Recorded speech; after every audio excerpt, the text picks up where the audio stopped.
नमस्कार, हिमाचल समाचार में आपका स्वागत है। आज के मुख्य समाचार। 14वीं विधानसभा का 11वां सत्र शिमला में आरंभ। मुख्यमंत्री ने सदन में पूर्व विधायक श्री भगत राम चौहान के निधन पर शोकोद्गार किए प्रस्तुत। प्राकृतिक खेती से आत्मनिर्भर बन रहे प्रदेश के किसान। न्यूनतम समर्थन मूल्य से किसानों को फसलों के मिल रहे उचित दाम। सगनेहड़ के कमला समूह की महिलाओं ने कायम की मिसाल। और अब समाचार विस्तार से। हिमाचल प्रदेश विधानसभा में 14वीं विधानसभा का 11वां सत्र आज राज्यपाल श्री शिव प्रताप शुक्ल के अभिभाषण के साथ आरंभ हुआ।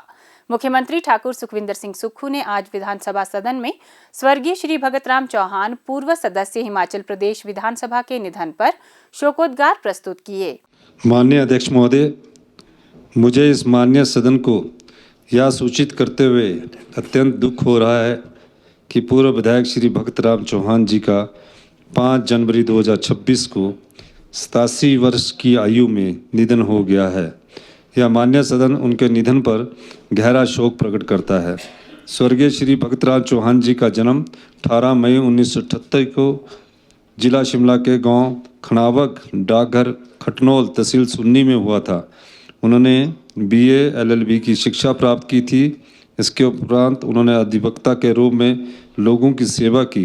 वे वर्ष 1990 में हिमाचल प्रदेश विधानसभा के लिए निर्वाचित हुए तथा अपने क्षेत्र के विकास में उन्होंने महत्वपूर्ण भूमिका निभाई। उनके सामाजिक कार्यों एवं गरीब लोगों की सेवा में विशेष रुचि थी। यह माननीय सदन श्री भगत राम चौहान जी द्वारा प्रदेश तथा समाज के लिए की गई सेवाओं की भूरी भूरी प्रशंसा करता है। उनके निधन पर हार्दिक संवेदना प्रकट करते हुए यह माननीय सदन ईश्वर से दिवंगत आत्मा की शांति तथा उनके परिजनों को इस असहनीय दुख को सहन करने की शक्ति प्रदान करने की प्रार्थना करता है। इससे पहले विधानसभा पहुंचने पर संसदीय कार्य मंत्री श्री हर्षवर्धन चौहान ने मुख्यमंत्री का स्वागत किया। आज विधानसभा परिसर में पत्रकारों से अनौपचारिक बातचीत करते हुए मुख्यमंत्री ठाकुर सुखविंदर सिंह सुक्खू ने कहा, RDG का सबसे बड़ा मुद्दा इस राज्य का अधिकार है, हक है, खैरात नहीं है। यही मैं कहना चाह रहा हूँ। RDG जो है वो 2026 से 31 तक के लिए है। बार बार मैं कह रहा हूँ कि RDG अधिकार है और आर्टिकल 275/2 के तहत उन राज्यों को ये अधिकार दिया गया है जहां आय और व्यय में जो गैप होता उसको पाटने के लिए दिया जाता है। अब मैं ये कहना चाहता हूं कि 17 राज्यों की जो लोग बात करते हैं उन राज्यों के पास बहुत बड़े बड़े प्रोजेक्ट है। हिमाचल प्रदेश की 90% जो भूमि है वो पहाड़ी है। कोई बड़ा प्रोजेक्ट यहाँ नहीं लाया जा सकता और जो इंडस्ट्रीज है वो हमारे पंजाब के साथ लगती बेल्ट के साथ ही है। इसीलिए हमारे को ये RDG के रूप में संविधान ने एक अधिकार दिया था कि जहाँ रेवेन्यू सरप्लस राज्य कभी नहीं बन पाएंगे तो उन लोगों को आय और व्यय के बीच की जो खाई है उसको पाटने के लिए RDG का संविधान के द्वारा अधिकार दिया गया था। ये कहना कि 20 साल पहले उसको कम कर दिया गया था या बंद करने की कहीं भी लिखा नहीं गया है। ये झूठ ना बोले, ये अधिकारों के साथ खिलवाड़ मत करें हिमाचल के अधिकारों के साथ। और दूसरा मैं ये कहना चाहता हूँ कि ये जो सत्र है ये हमने RDG से संबंधित पहला पार्ट है। ये इसमें हम चर्चा चाहते हैं, भारतीय जनता पार्टी का रुख चाहते हैं। बाकी जो भारतीय जनता पार्टी के रुख के बाद हमें लगता है कि वो मान जाएंगे और हमारे साथ दिल्ली चलेंगे। मुझे इस जो 3 दिन के सेशन है उसमें ऐसी आशा है। प्राकृतिक खेती को बढ़ावा देने की प्रदेश सरकार की मुहिम अब रंग ला रही है।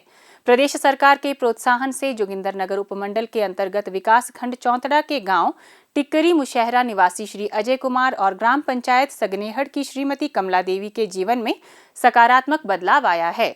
उनकी आमदनी में उल्लेखनीय वृद्धि हुई है और प्राकृतिक खेती के माध्यम से ग्रामीण आत्मनिर्भरता की एक सशक्त मिसाल भी पेश की है। श्री अजय कुमार वर्ष 2003 से प्राकृतिक खेती कर रहे हैं। शुरुआत में बाजार की उचित व्यवस्था और फसलों के दाम तय न होने से उन्हें फसल बेचने में काफी दिक्कतों का सामना करना पड़ता था। वर्तमान राज्य सरकार द्वारा प्राकृतिक खेती से उगाई गई फसलों पर न्यूनतम समर्थन मूल्य निर्धारित किए जाने से अब किसानों को उनकी फसल का उचित मूल्य मिलने लगा है। हाल ही में उन्होंने सरकार को 2 क्विंटल मक्की MSP पर बेचकर 8,000 रुपए से अधिक की आमदनी अर्जित की है। किसान हितैषी नीतियों के लिए उन्होंने राज्य सरकार का आभार व्यक्त किया है। मैं 2003 से प्राकृतिक खेती में जुड़ा हूँ। इसमें हमारे को बहुत ज़्यादा फायदा हो रहा है। पहले हमारी फसल इतनी नहीं बिकती थी, अभी सरकार ने, मुख्यमंत्री सुखविंदर सिंह सुक्खू ने हमारे को मक्की का ये रेट 40 रुपये कर दिया है और गेहूँ 60 रुपये और कच्ची हल्दी भी 90 रुपये हमारे से ले रहे हैं। हमें इसमें बहुत ज़्यादा फायदा हो रहा है, इसलिए हम सरकार का धन्यवाद करते हैं। ग्राम पंचायत सगनेहड़ की श्रीमती कमला देवी वर्ष 2018 से प्राकृतिक खेती से जुड़ी हैं।